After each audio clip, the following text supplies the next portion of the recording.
I never thought there would come a day when my own parents would look me in the eye and tell me that my children were not welcome in their home.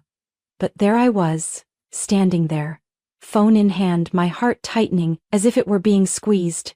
It felt like gripping a rope, believing it would keep you safe only to realize it had been cut long ago, and you were free-falling.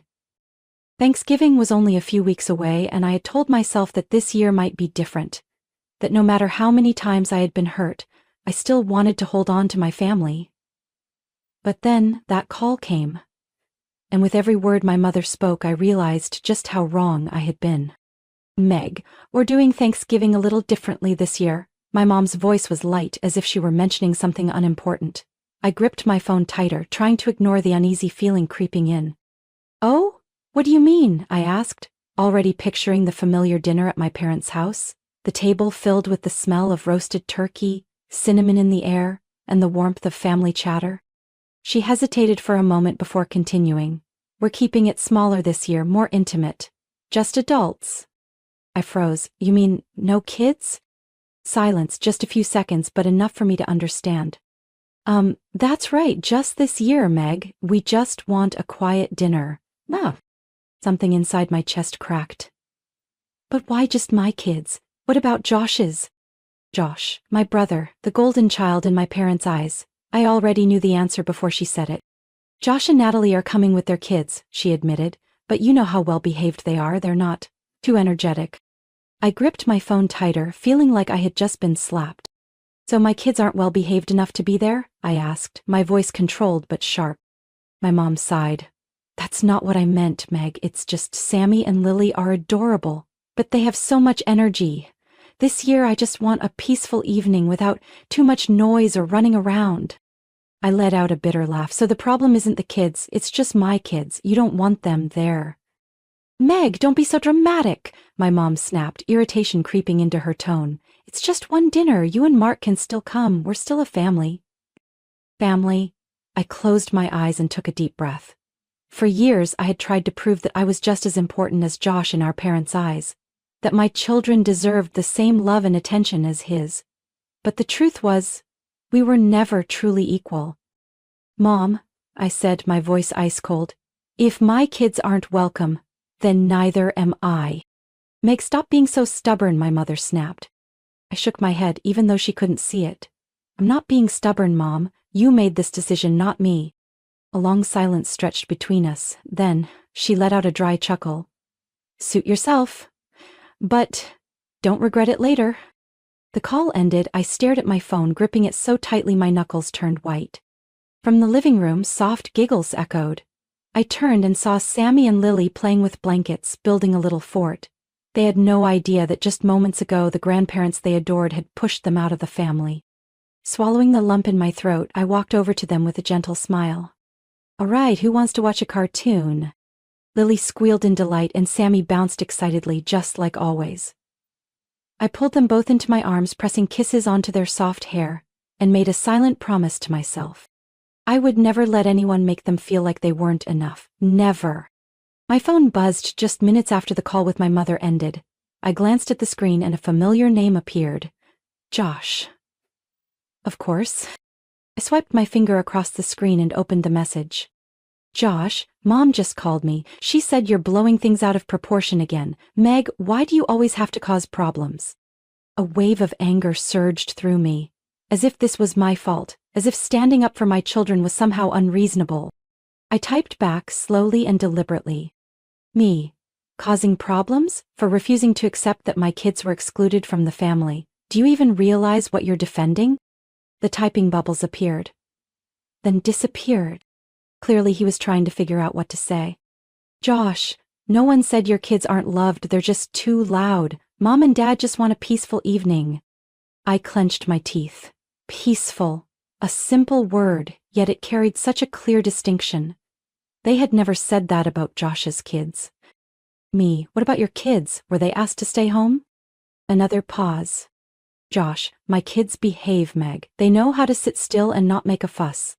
I let out a bitter laugh, exactly as I expected. "Me, you know what, Josh? You can pretend this isn't a big deal. But the truth is, Mom and Dad have always favored you, and now they're doing the same with your kids. They didn't just exclude my kids from Thanksgiving, they expect me to ignore it and pretend it never happened. I've done that for years, but not this time. This time, he didn't respond. I put my phone down, my heart pounding with anger. I had hoped that at least my brother would recognize the unfairness, but no, he just wanted everything to remain peaceful. As long as that unfairness didn't affect him. In the days that followed, my mom continued texting, but this time, not to apologize. Mom, Meg, you're acting like a child. Your father and I meant no harm. Why do you always have to make things such a big deal? And, Mom, we are a family. If you want to keep holding on to this grudge, that's your choice, but I think it's time for you to grow up. I didn't respond. I had heard these words too many times before. Every time I refused to do what they wanted, I was being difficult or stubborn. But this time, I wasn't falling into their manipulation. A week later, my phone rang again. This time it was my dad. I answered. Meg. His voice was deep, serious. Can you stop giving your mother such a hard time? I closed my eyes, taking a deep breath. Dad? Mom is the one who made this decision. I'm just reacting to it. He sighed. I don't understand why you're being so sensitive. Your mother just wanted a peaceful evening. Then why were my kids the only ones not allowed to come, but Josh's were? I asked bluntly. There was silence for a moment before he finally said, Meg, you're tearing this family apart. A deep exhaustion settled over me. No, Dad, I said quietly. This family fell apart a long time ago. I'm just finally realizing it. For the first time in years, I began to see everything clearly. I remembered how my parents always called me when they needed help, but never Josh. I was the one who scheduled their doctor's appointments, fixed things around their house, and even paid some of their bills when they claimed they were short on money. I was the one who spent every holiday in the kitchen preparing meals while Josh and his wife simply sat down to enjoy them. I was the one who ran out to get medicine when Mom was sick, but when I gave birth, she stopped by once, brought a box of supermarket cookies and left after 15 minutes. And Josh? Josh never had to do anything. And that was never a problem for them. I had been used and taken for granted for so long that I hadn't even noticed, but now, I saw it all. I decided to stop being the dutiful daughter they expected me to be. They called me to ask for help with groceries. I didn't pick up. They texted me to come check a leaking pipe at their house. I simply replied, call a plumber. They needed me to organize my dad's birthday party. I sent a short message, Happy birthday, Dad. No more rushing over whenever they needed something, no more pushing aside my own feelings to accommodate theirs, no more being the Meg who did everything and received no respect in return. In the weeks that followed, the calls and messages from them started to slow down. Maybe they thought I would come back, like I always had. But not this time. I was no longer the daughter they could call whenever they needed help, yet never important enough to be treated fairly. I had cut off that dependency, and I knew one thing for sure. They wouldn't accept it easily. My phone rang on Saturday morning while I was making coffee in the kitchen. I glanced at the screen. Mom. I sighed, set my cup down and hesitated for a moment before answering. Meg, what happened to the credit card? My mother's voice was sharp, irritated, skipping any kind of greeting. I frowned. What credit card? The one your father and I use for groceries, gas, the phone bill. It got declined at the store this morning. A cold chill ran down my spine. I didn't have any credit card under their names. But suddenly the pieces started falling into place. Those odd charges on my statements that I had always assumed were mistakes. Those expenses I never remembered making. I swallowed down the anger rising inside me. You mean my credit card? She paused for a moment, then spoke in a tone as if I were overreacting. Oh, Meg, don't act like this is some shocking discovery. I thought you knew. When your father had his knee surgery 5 years ago, you added us as authorized users to help us through that rough patch. You never said anything about stopping it, so I assumed you left it there. I froze. 5 years ago. I really had done that when my dad was unable to work and their finances were tight, but it was supposed to be temporary. I had never imagined they would keep using it for 5 years without ever mentioning it. I took a deep breath, forcing myself to stay calm. So all this time, you knew it was my card, but you never once thought to ask me if I still wanted to help? She scoffed.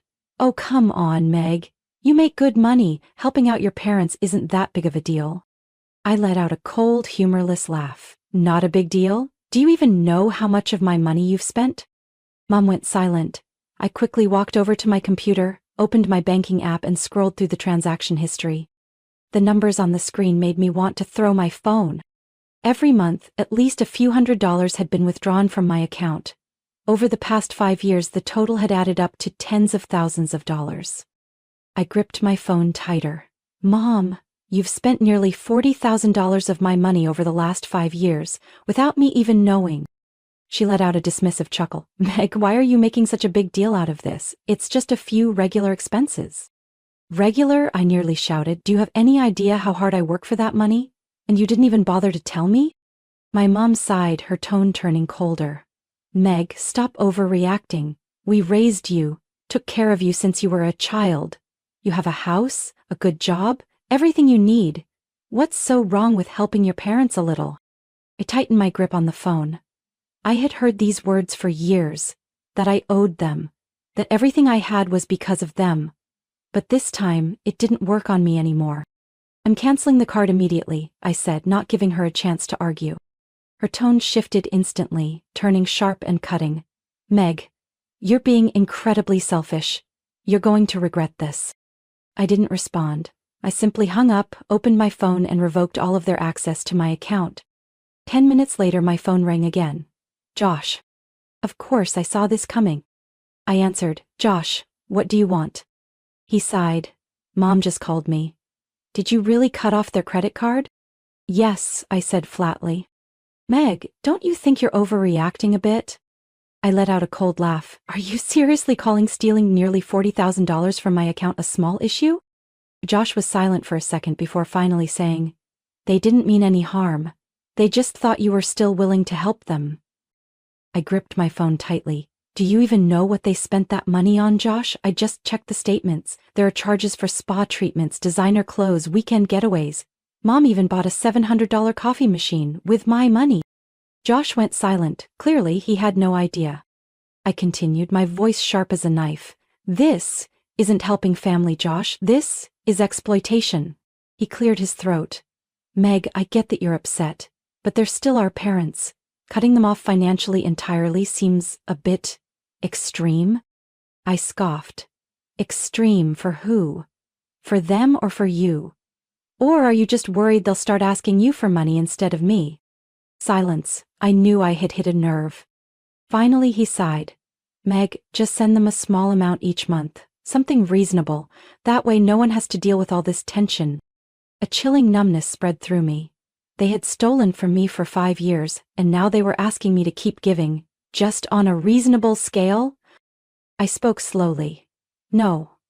I'm not giving them another cent. Josh inhaled sharply. Then don't expect Mom and Dad to forgive you. I smirked. I don't need their forgiveness. I ended the call. This time without a shred of hesitation. I had had enough. 3 days after the call with Josh, I received a letter. Liam found it in the mailbox when he went to grab the morning paper. He frowned when he saw the sender's name and handed it to me. It's from your parents, he said. My heart pounded as I tore open the envelope. A thick stack of papers slipped out, with bolded words glaring at me from the top of the first page. Notice of payment request for childhood expenses. I had to read it twice to believe what I was seeing. My parents were demanding repayment for every expense they had ever spent on raising me, with a final total printed clearly at the bottom of the page. $79,860. I let out a laugh, one that held absolutely no humor. Liam pulled the paper from my hands and skimmed through it. His face darkened. They included everything: food, clothing, school, medical expenses, even the birthday gifts they bought you as a child. I crossed my arms and leaned against the kitchen counter. Wonderful, they actually itemized every single thing. Liam tossed the stack of papers onto the table. What do they think they're going to do with this? Sue you? I shrugged. Isn't that their plan? They already threatened to take legal action if I stopped sending them money. This is probably their way of pressuring me into giving in. A slow burning anger rose in my chest. Did they actually think they could charge me for being their child? They hadn't raised me out of love. They had done it because they saw me as an investment. something they were now trying to cash in on. I stood up, grabbing my car keys. I'm gonna see them. Liam looked at me, concern written all over his face. Are you sure? I nodded. It's time to put an end to this. I knocked on my parents' door. A moment later, my mom opened it. When she saw me, she raised an eyebrow, looking completely unsurprised. I expected you to come sooner, she said, her tone almost taunting. I stepped into the living room without waiting for an invitation. My dad was sitting on the couch, a cup of coffee in his hand, looking smug. I tossed the letter onto the table. What the hell is this? My dad glanced at it like it was nothing more than a meaningless piece of paper. It's what's fair, Meg. We spent a lot of money raising you. It's time for you to pay it back. I let out a sharp laugh, shaking my head. Fair? You actually think you can bill me for my childhood? Do you even hear how insane that sounds? My mom crossed her arms, her voice sickly sweet but laced with mockery. We just want you to understand that you have a responsibility to this family. If you refuse to support us financially, then the least you can do is repay what we invested in you. My entire body trembled with anger. Have you ever sent Josh a bill like this? I asked, locking eyes with them. My mom's gaze flicked to my dad for the briefest second before turning back to me. Josh is a devoted son. He's never turned his back on us. I let out a cold, humorless laugh. Oh, so I'm just an ATM to you? My dad set his coffee down, his voice sharp as a blade. If you don't want to resolve this peacefully, then we'll have to involve a lawyer. I met his eyes, then slowly picked up the letter. I tore it in half, then in half again, and again. My mom's mouth fell open. Meg, what are you doing? I let the shredded pieces fall to the floor, my voice eerily calm. Just taking out the trash. I turned and walked straight to the door, but before leaving I looked back and spoke each word with clarity. You will not get a single cent from me, not now, not ever. For the next few weeks I heard nothing from them. I had thought that maybe, finally, they understood that I was no longer their puppet. But I was wrong. On New Year's Eve, as Liam and I were getting the kids ready for our small family celebration, the doorbell rang. I opened the door and immediately I felt the winter chill. But it wasn't just from the weather. My parents stood there, along with Josh and Natalie. I crossed my arms. What now? My mom smiled, but there was no warmth in it. We need to talk. No, we don't, I replied, moving to shut the door. My dad blocked it with his hand. Meg, if you don't listen, you're going to regret it. I raised an eyebrow. Regret it? What kind of stunt are you trying to pull this time? Josh sighed, as if I was the one causing trouble. Meg, Mom and Dad have consulted a lawyer. They're looking into grandparents' rights. I blinked, then let out a laugh. You mean they want to sue me to force visitation with Sammy and Lily? My mom shrugged. We all know you're just acting out of anger, but you don't have the right to keep the kids away from their family. I glanced around, then slowly pulled out my phone. Go ahead if you want to take this to court, be my guest. But before you do, remember, I have every text, every voicemail, every threat, and every record of you stealing from my account. My dad clenched his jaw. Meg, don't make this worse than it has to be. I shrugged. Go ahead and try. Let's see who actually ends up regretting it. No one spoke. Finally, my mom sighed. Happy New Year, Meg. I smiled sweetly. Yeah. Good luck with your ridiculous lawsuit. And then I slammed the door shut. Liam walked out of the living room, raising an eyebrow. What now? I smiled, feeling lighter than I ever had before. Nothing important, just some garbage that needed to be taken out. I walked over to my kids and wrapped them in my arms, knowing without a doubt I had won. In the days after New Year's Eve, I waited for their next move. I thought they would try another tactic, maybe more threats, more guilt-tripping, maybe even an actual legal notice. But nothing came. Not trusting their silence, I checked my emails, my mailbox, and even my missed calls. Still, nothing. A week passed, then 2, then a month. No legal papers, no calls from attorneys, no more threats from Josh. Nothing. They had given up. I didn't know exactly when they realized they had lost, but maybe it was my silence that told them the truth, that I was no longer theirs to manipulate. They couldn't win because, in the end, I had taken back control of my life. Life after that was quieter, more peaceful than ever before. Every morning I woke up without dreading a phone call demanding something from me. No more guilt-tripping messages. No more accusations that I was a terrible daughter just because I refused to be used. For the first time in my life, I felt free. Sammy and Lily remained as carefree as ever, completely unaware of the storm that had passed. To them, life was still about blanket forts on lazy afternoons, Sunday mornings running through the park with balloons, and cozy movie nights on the couch. But for me, everything had completely changed. I no longer tried to please people who never truly valued me. I no longer questioned myself every time I chose to put my own family first. I no longer felt indebted to my parents for a past they constantly used as a tool to manipulate me. I had won, not because I wanted a battle, but because I had finally stopped fighting for things that weren't worth it. One afternoon in mid-March, I sat on the porch, watching Lily and Sammy play on the grass. Liam stepped outside with 2 glasses of lemonade, placing one in my hand. "Do you think they've given up?" he asked, his voice gentle but meaningful. I shrugged, though deep down I already knew the answer. Probably. They don't have a choice anymore. He sat beside me, his gaze warm. "Do you regret it?" I laughed, not for a single second. He gave my hand a reassuring squeeze, a quiet reminder that I had never been alone in this fight. I looked ahead, watching our kids play without a care in the world.